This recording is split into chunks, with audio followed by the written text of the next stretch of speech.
1 2, getting that sweet sound going. Listening to those fabulous beats from one Stephen Ignoramus, who is going to be up on the other side of the screen. Hello. What's happening? How you like that new intro music? Pretty good. I don't know. The perfectionist in me, I'm kind of like, man, I could have tweaked it a little bit. I could have, increased the bass a little bit. I think it is just perfect the way that it is. Yeah. Anyway. What did you say? It reminded you of Mega Man or something like that? Well, the Metal Man stage in Mega Man 2 is the first thing that popped into my head as soon as I heard it. Which is one of my favorites, so. Yep. Anyway, this is Ed's World. My name is Jay Edgar, and I am joined today by a great friend of the show who should have been here numerous times since the last time he's been on here. You haven't been here since episode 28. But welcome back to Ed's World, Stephen Ignoramus. I'm looking forward to being here, man. This is cool. That is a criminally long amount of time to go between podcasts, but I'm excited to be here. Yeah, how are you liking the new digs? It's good, man. Yeah, I mean, it looks like your show, like the production quality is going up. I'm liking having my new spot over here, and I don't know, life is good. Life is good in DC right now. Yeah. I bet it is, especially with somebody that covers the news here, and we'll be talking a bit about some of the man on the street stuff you've been doing later on. But we do have a full show today. I didn't even do the opening line today, did I? My goodness. It is always morning. It is always morning, even in the afternoon. It is. Anyway, we do have a full show that we've got a bunch of stuff to get to today. The impeachment has officially launched for its trial in the Senate, and there's been so much going on that nobody really cares about because even CBS has canceled their coverage this week. So we'll talk a bit about what we've seen off of that. As I mentioned, we've had some on-the-ground things that our lovely guest was able to participate in. So we'll talk a bit about the Richmond gun demonstration and the March for Life, and we'll see what it was like on the ground for that. As we always talk about on this show, 2020 is coming up, and we have some news with the campaigns and the candidates. So we'll talk a bit about that, including another Veritas leak into Bernie Sanders, and Tulsi suing Hillary, and possibly assuring us that she doesn't intend to kill herself. We'll see what's happening there. The coronavirus is starting to spread around the world. This is something that we just started hearing about the last time the show was on the air. So we'll talk a bit about the history of that, some of the conspiracy that goes around there, and what we've heard so far from all of this. And lastly, to end on a little bit of a lighter note, Apu is out on The Simpsons, so we'll talk a little bit about the pressure that led Hank Azaria to stop voicing the legendary character. It is going to be all of this and more over on Ed's World. Thanks for checking us out over on Twitch, YouTube, DLive, and Periscope. No Facebook tonight. I think I pissed the Zuck off because my last few live streams will not connect with Facebook for whatever reason. Really? Yeah. Zuck. Zuck. Get a better booster seat. Well, that whole green-eyed Android thing just doesn't seem to work. And if you can't check us out for the whole show live, you can catch us back on demand on YouTube and over on BitChute.com as well. Or we are available on the audio platforms. You can check us out on iTunes, Stitcher, and Google Play. And if you're on iTunes, please remember to leave that 5-star rating and a good review. That helps us move up the charts. Lastly, you can check out all of my stuff, including my video games, my rants about politics, and my regular podcast here, along with our guest over there over on freedomscoop.com. Go over there and check us out over there. We've got some new things coming and a new show possibly in the works as well, so check us out for details over there and possibly welcome our newest host over there. After the lengthy introduction, this is the first time you've actually had the chance to do this live and have some interaction with the chat, but yeah. Steven, tell us a bit about yourself. Well, I'm a musician by trade. I also stream a lot. I try to stream almost every day. Sometimes I'll do 6 or 7 a week. But basically, I'm just a full-time musician, full-time music teacher. I live in Washington, D.C., so it's kind of interesting being a so-called right-winger living in D.C. There's not too many of us out there. But I basically just do interviews. I do Wednesday evening concerts. I do my news stream, like I said, almost every day, and I just try and build, the best live chat in town, or at least the funniest one. Yeah, so that's basically what I do, and I'm just, I'm looking to getting into DC stuff this year. I mean, it may be my last year here, it may not be, but I'm in DC during an election year, so I want to capitalize on that. Christ, that may be the last year that DC is there. Maybe, yeah. It's definitely true. Or could be. Well, I always have the other question that I have you ask. You've answered this before, but Yeah. we've got some new viewers in here, including a few people that I think have come over from your side of the thing. So tell us a bit how you got into the alternative media, how you decided that you wanted to turn a camera on and talk. Yeah, I mean, I always, I don't remember how far back, but at least 12 years back, I thought that mainstream media really sucked. I thought I didn't know why. I just thought it was kind of boring. It was kind of square. And I started in this alt media space as a fan. I started listening to live streams, a lot of podcasts, a lot of Joe Rogan, Sam Harris, things like that.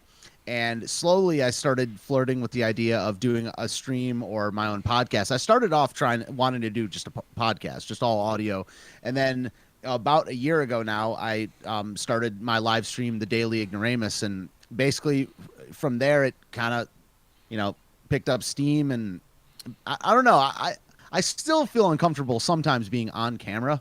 It takes some getting used to, but I've always just wanted to talk philosophy and, bring comedy in it as well. Like we like making fun of stuff all the time, even really serious stuff. I saw some of these Kobe Bryant memes and I took some screenshots. So even in the darkest of days, I like the comedy thing, but comedy, religion, philosophy, politics, and, I just started as a fan and now I, plan to do it basically for the rest of my life.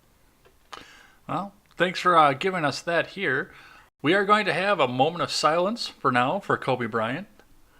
Thanks for that. And then we'll check in with the live chat here. So let's say, 15 seconds? You got some people in from my live chat. He says, maybe not the best, but definitely the rowdiest. Yeah. It's one of those things, right? Well, we'll check in with the live chat here. We've got Penny Rue here. You're in here as well. The R-rated conservative is here, which you were just on his show last week. Yeah, last RRC. Wednesday. Yep. Yeah.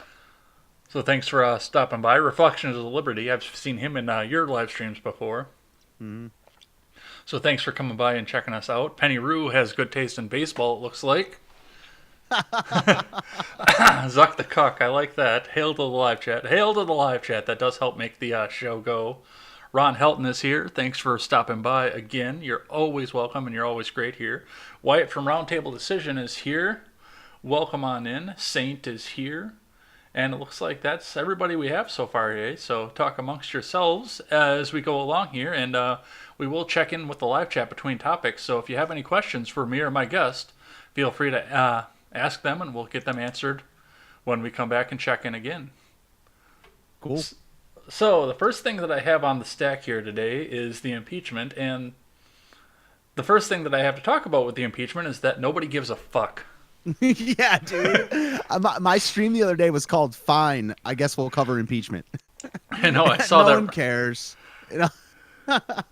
It's so hard to give a shit. I went through at least 80 different tabs, and it's just I don't know. I just want to think inappropriate jokes. I mean, do you think there's any person on the planet that knows all the details from start to finish of this whole? Because I lump Ukraine and Mueller in together at this point. Well, yeah, I mean, they keep trying to bring it back to Russia for whatever reason, even though Zelensky and Putin hate each other. For good reason. Yeah. But it got so unpopular that CBS, who was wall-to-wall coverage when Clinton was being impeached, and I remember back, and I mean wall-to-wall coverage, just said, you know what, we're going to make people watch The Young and the Restless instead. CBS canceled their coverage, and they went back to their regularly scheduled programming, which I guess I can understand why. I mean, even back then, cable was still in its infancy back when Bill was going through all of this, and people did have the options to either watch the impeachment or go to cable, but I mean, there's so much else on right now. So if you're coming on just expecting to see one thing and they're covering the news, you're going to go to your 1,000 channels that you have with your cable or your streaming service. So it's either don't sell commercials or go back to your regularly scheduled programming. Right. CBS cable? or is it basic? It is basic. It's basic. So it's Yeah. like ABC, CBS. What's the NBC. other? NBC. Oh, NBC. Okay, Yeah. and then Fox and CNN are both cable. Well, Fox actually does have local affiliates as well. So Oh, okay, that's right. yeah, So because they just pulled coverage. Did they make an announcement, or was it at the end of the day? Was it beginning of the day? How'd that whole thing happen? I have no idea. I cut the cord. I just saw the news story on it. I heard Tim Pool talking about it. It was what led me to go research it and find out that yes, they just said the hell with this. Man, I mean, I guess maybe they don't care. Maybe they're smart with their dollars or something like that. I just, what's gonna aren't without the votes, it's not gonna happen, right? But they're talking about lately that there was a big bombshell. Was it today or yesterday about Bolton? There's gonna be some rhinos maybe jumping ship or something like that. Do you think anything is gonna happen? I don't know, and this is just a zoo at this point here. I mean, Lindsey Graham said he's going to refuse to subpoena Hunter Biden. See, I don't get that. Why? Because apparently I guess in his logic, it's not relevant to the trial for any reason whatsoever, which, once again, I don't understand. There's very, very few witnesses that are more relevant than Exactly. Hunter Biden. The whole thing's about him. Is the relevant players in this thing are Joe Biden, Hunter Biden, Zelensky, Trump, anyone with Burisma, but all those, but Hunter Biden worked for Burisma. So I don't know what, maybe Lindsey Graham is thinking that it would hurt their case. Maybe. I have absolutely no idea. Yeah. We're not gonna subpoena Hunter Biden this time, I gotta work on my Lindsey Graham voice, but he's like he'd be a bad witness. That sounds more like Mike Tyson. I'm not gonna lie. Yeah, dude. They're Get you your Facebook or face tattoo. Like, I'm gonna eat your children after I get the Burisma holding peoples up here. Well, it's interesting too because I mean we go right back to the thing where you just said. They don't know if they're going to get Bolton in right now, and there's been some talk whether they'll do the exchange for a compromise to, okay, you let us subpoena Hunter Biden, and we'll let you subpoena Bolton, which I had no idea what Bolton would even add to any of this, except for the fact that he was directly involved, and that's something that nobody else in the House inquiries could claim. And it's the same thing with Parnas. Parnas is the big one, too, because he came out and said he's never spoken to Trump in his life, but he has the bombshell testimony that's going to put the dagger through the Trump administration. Yeah, I mean, that's the trouble with calling everything a bombshell for 3 years. Oh, absolutely. Everything's a bombshell. Everything is the latest thing that could take down Orange Man. And, the problem with that is there might be one thing. There might be a bombshell, but we won't know. And I didn't realize that I had known who is it Lev Parnas? Yes. Yeah, I actually knew who this guy was because I covered him when he got indicted 4 months ago or so, and also I've been before I got into streaming, I researched the Ukraine thing a lot with the whole regime change, the Malaysian airliner going down. This was about 4 or 5 years ago, but I think I'd heard his name along with dang it, brain fart. Who's the other guy? Manafort. Manafort was also involved in Ukraine during the whole Poroshenko, whoever his predecessor was, deal. Well, I don't know. The thing with Parnas is when I saw him make his testimony, and everybody said that the testimony that he gave on MSNBC was going to be the dagger that was going to take the Trump administration down, I said, he's never been cross-examined. Yeah. What's the motivation? Is he trying to save his ass? I think so. I think he's trying to get a plea deal. Yeah. Yeah. I got rid of the Orange Man. Keep me out of prison. Man. I don't want to pack my bags and tape my butt shut. Well, I actually did that before we got on air, and it's fine. I did it as a precaution. So let's talk about the rules arguments that have been going on. Now, I have not paid attention this week except for today. I had the live stream going on my tablet up under my desk while I was eating breakfast and playing Stardew Valley. and it was so boring that it just kind of, I don't know, blended in with the calming music of Stardew Valley. What was it that you said when you watched me play the other day? My voice and the music. Oddly soothing. Yeah, J. Edgar over this music is oddly soothing, I think. But I've been listening to Verdict with Ted Cruz and Michael Knowles all week. That's a show. Yeah, they're doing a temporary miniseries podcast. Basically, Ted Cruz is coming over as soon as they close out for the day, and doing a 20-minute show with Michael Knowles every day. Cool. I didn't know about that. Yeah, it's all really short. It's really easy to catch up on too. I did it at double speed, and I listened to it on my way. My girlfriend lives probably about 40 miles away, so I was able to catch up with it on the drive back from her place. Right. Yesterday. Do you know? This is kind of not related to impeachment at all, but do you know whether can a politician just have a show while they're in office? Mm-hmm. Is that they can? Yeah. Dang, dude. I mean, Ted Cruz is doing it right now. Yeah. I mean, and I think Ron Paul was doing his show while he was in office. I just wasn't sure. How tight would it be if Trump had a live stream? Oh, Jesus Christ. That'd be fucking awesome, man. I would watch it all the time. All of America would be watching it all the time. Yeah.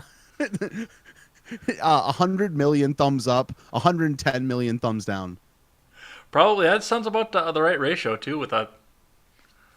No, yeah. I mean we were even talking about that when Styx was running for governor up in Vermont. If he would do his live shows from the governor's mansion. Oh yeah. Without a shirt on. So what were they saying on this Ted Cruz Michael Knowles show? Well, essentially what's happening is Ted Cruz is just coming in and reviewing what happened throughout the day. So, I mean, on the first day, he sat down, he talked about the rules that were being set forward and some of the reasons that some of the senators were moving one way or another. This is turning more bipartisan than I ever thought it would. Now, I still don't think we're going to get to the necessary 67 votes to convict, because that's something you need more than a simple majority for. Actually, you do need 67 votes for. That's a lot. Yeah, that is. And it's 53-47, right? Yep. Yeah, okay. It's a big ask. Yeah. You got to get 14 Republicans. Yep. And that's not going to happen. Party line has to be perfect. Yeah. Interesting. What rules thing are they talking about? Cuz I don't when I saw you put this on the list, I thought you were talking about an argument I had made. But no. They're talking about different rules for impeachment, right? Well, now that the Senate is convening, now they are discussing how the proceedings are going to go forward, because this isn't like a criminal trial where there are enshrined rules in the Constitution and the state constitutions to govern how every single trial will go. Because this is political, especially in nature, they are sitting down and discussing what's admissible, what's not admissible, how things are going to go, and how they're going to go forward. Which is where we get into the argument of, are we going to be able to bring in more witnesses or not? Which I don't necessarily agree with. I think that the House was supposed to bring in all the witnesses and find the witnesses, and now they're expecting the Senate to subpoena people that they wouldn't have done. Meanwhile, entirely, the defense has not had a chance to bring a witness forward. Oh. Remember, the House has blocked every defense witness during the investigation. I actually didn't know that. I didn't know they blocked all of them. Yeah. Yeah, this is a hack job, yo. This is some straight up partisan hackery, yo. Well, and that's the thing too. I mean, I follow Jen the Libertarian over on Twitter, and Jen the Libertarian, along with a lot of the big L libertarians, are full on in favor of get Trump out of office, get him out now. That's crazy, man. I think that's insane. Well, and I'm a big L libertarian now, by the way. Oh, that's right, you are. Yeah, I just got my card in the mail the other day. So you are a card-carrying libertarian. I am. I'm a card-carrying. I still don't like the Libertarian Party, but I don't like any of the parties. So, and I like liberty. So I thought I'd join. And I'm also a big fan of. I want to support having a more than a two-party system. Multi-party system. So, and Green Party's crazy. All the other ones are unviable. So I joined the LP. But, what do you know? What their argument is? Why does Orange Man need to go? Jen can actually cite a lot of things where she would say that it does look like a crime was committed, but I can't verify any of them. Every time I listen to one of the episodes, I go back and look up the specific statute versus the call itself. I'm like, no, that's not what happened here. But essentially, it is. It goes back with the endowments clause. It goes back to an arbitrary law from the 70s in which the president did have to check with Congress before blocking any sort of federal aid.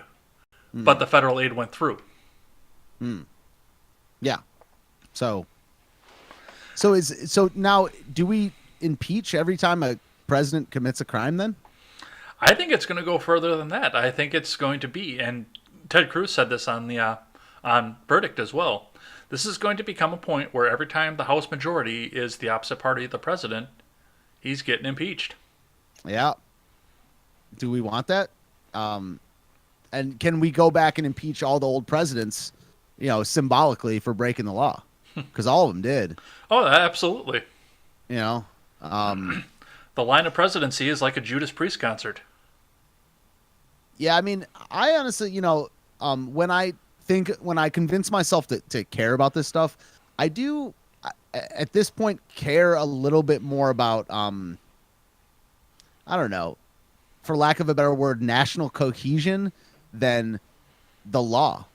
Because a lot of laws are bullshit, man. A lot of, you could convict me of, I bet you 15 laws right now. I have no idea what they are, but there's going to be something on the books somewhere in DC. What do they say? The average person commits 7 felonies a day or something stupid like that? Yeah.